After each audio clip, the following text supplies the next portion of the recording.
देव पूजन क्यों आवश्यक है?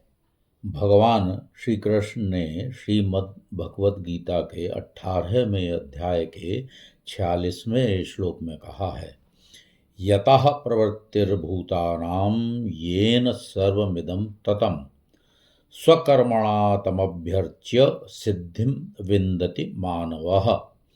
अर्थात जिस परमात्मा से संपूर्ण प्राणियों की उत्पत्ति होती है और जिससे यह संपूर्ण संसार व्याप्त है, उसी परमात्मा का अपने अपने स्वभावज कर्मों के द्वारा पूजन करना चाहिए।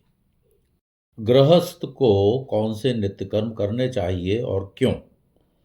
आश्वलायन गृह सूत्र में कहा गया है, अथोच्यते गृहस्थस्य नित्यकर्मं यथा विधि यत्कृत्वान्यमाप्नोति दैवात् पैत्र्याच्च मानुभात्। बृहत्पाराशर स्मृति के अनुसार संध्या स्नानं जपश्चैव देवतानां च पूजनं वैश्वदेवं तथातिथ्यं षट्कर्माणि दिने दिने।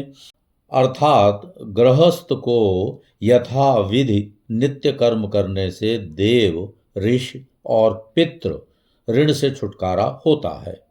स्नान, संध्या, जप, देवताओं का पूजन, वैश्वदेव और अतिथि सत्कार, ये 6 कर्म नित्य करने चाहिए। देव पूजन से पूर्व 3 बार आचमन का विधान क्यों है?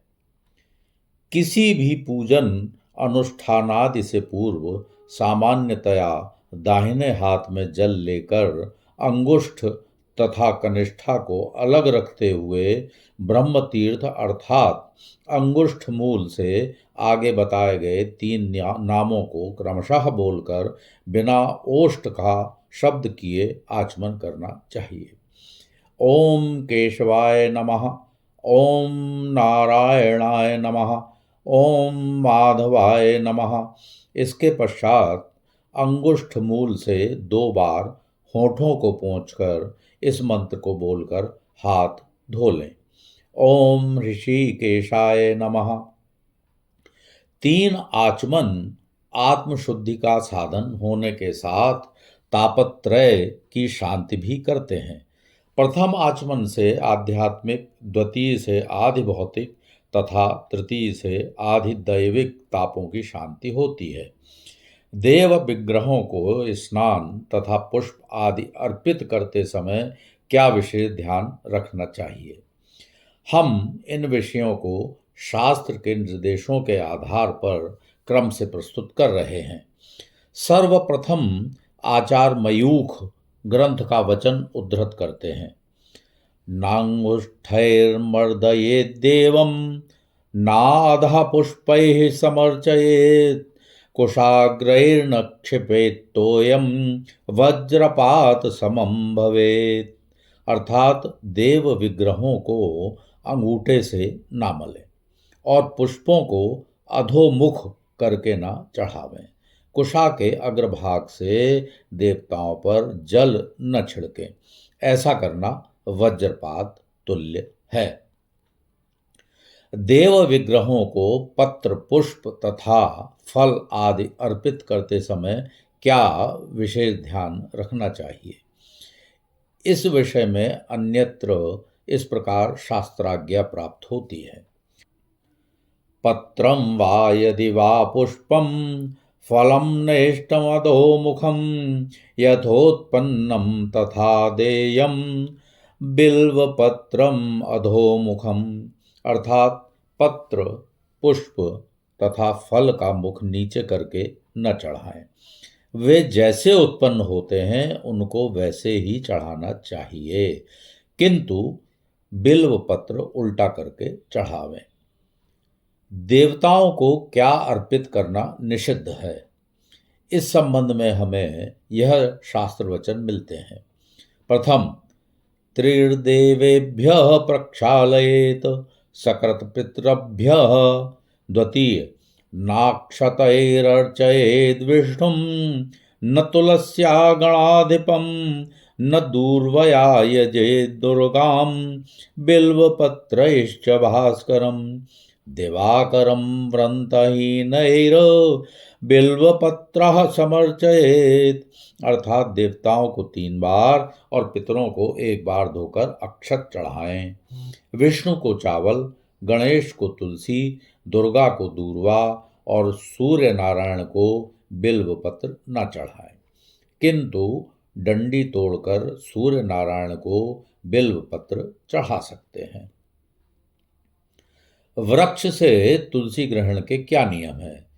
संक्रांति, द्वादशी, अमावस्या, पूर्णिमा, रविवार और संध्या के समय तुलसी तोड़ना निषिद्ध है। यदि विशेष आवश्यक हो तो इस मंत्र को बोलकर तुलसी तोड़ सकते हैं।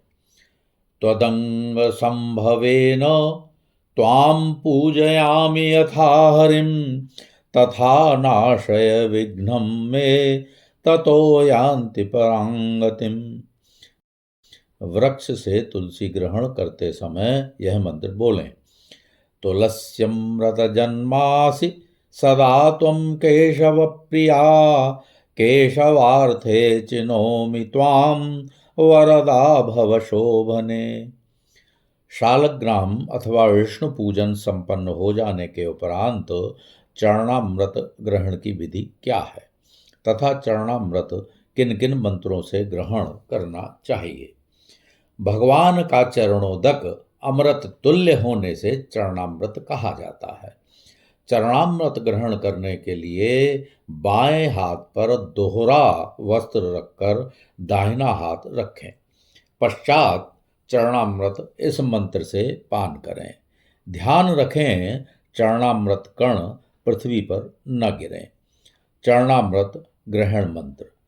कृष्ण कृष्ण महाबाहो भक्तानामार्तिनाशनं सर्वपापप्रशमनं पादोदकं प्रयच्छ मे।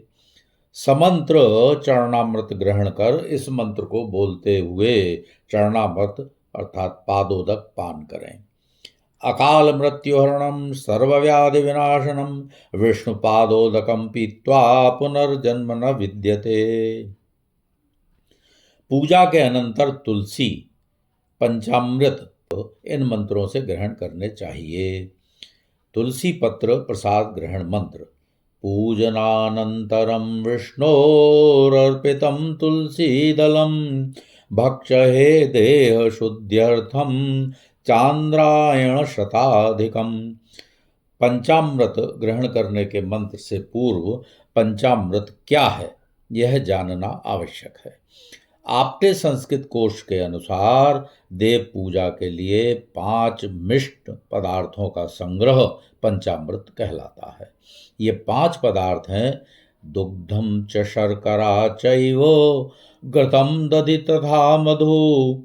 देव विग्रह के अभिषेक के लिए इनका प्रयोग किया जाता है। पंचामृत ग्रहण मंत्र।